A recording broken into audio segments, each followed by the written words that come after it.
Bonjour, bienvenue sur cette vidéo dans laquelle nous aborderons les sources du droit.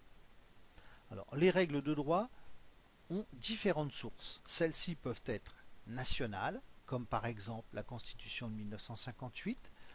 Elles peuvent être internationales, comme par exemple l'ensemble des règlements européens.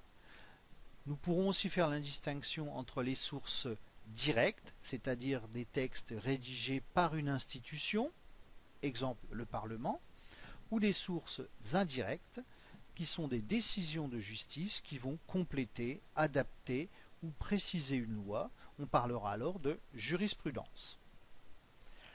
Alors, abordons les sources nationales du droit. Elles proviennent de trois blocs. Nous avons le premier bloc qui est le bloc constitutionnel, c'est-à-dire que les textes sont basés sur la Constitution de 1958, la Déclaration des droits de l'homme et du citoyen, la Charte de l'environnement de 2004 et d'autres textes.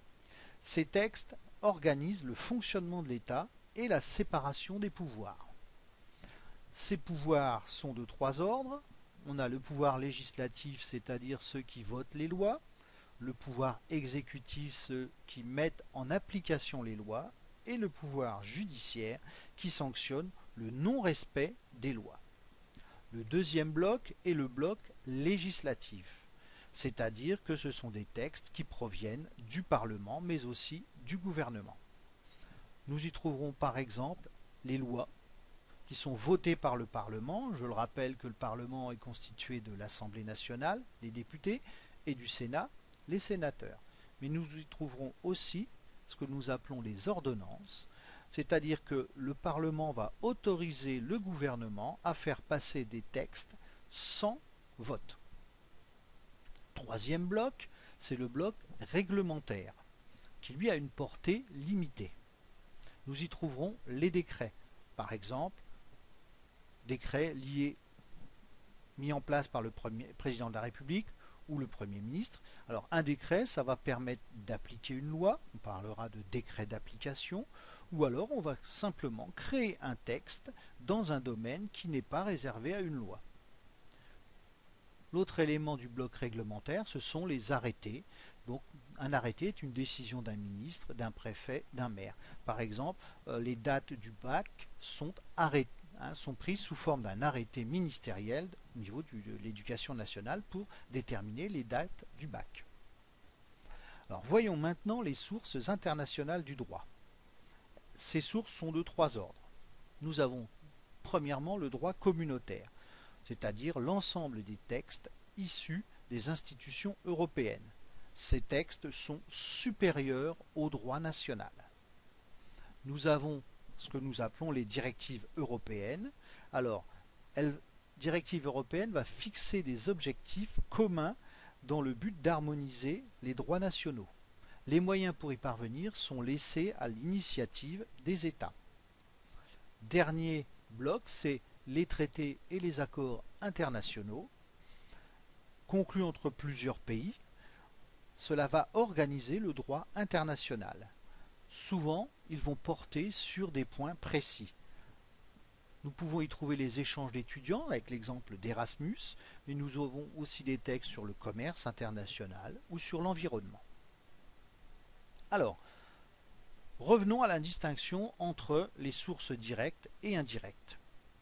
Pour les sources directes du droit que nous venons d'aborder, elles découlent d'un texte rédigé par une institution. Donc nous y trouverons donc les traités, les lois, les décrets, les arrêtés. Tous ces textes sont rédigés par des institutions. Il n'en est pas de même pour ce que nous appelons les sources indirectes, qui elles vont découler de deux principes. La jurisprudence. Jurisprudence, ce sont des décisions de justice qui vont adapter les textes de loi à des situations précises.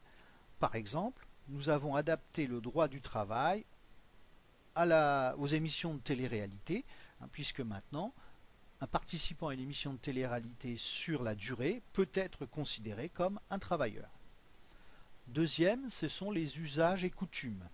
Alors, ce sont des sources de droit non écrites qui tiennent compte des habitudes et d'un très long usage. Je prends un exemple, les corridas sont autorisées dans certaines partie de la France, hein, alors que le code pénal réprime les actes de cruauté envers les animaux.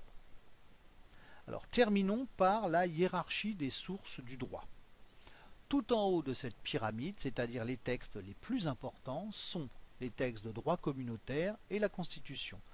En dessous, nous y trouverons les traités internationaux, puis les lois, les ordonnances, les décrets, les arrêtés ministériels, préfectoraux, municipaux et la jurisprudence, usages et coutumes.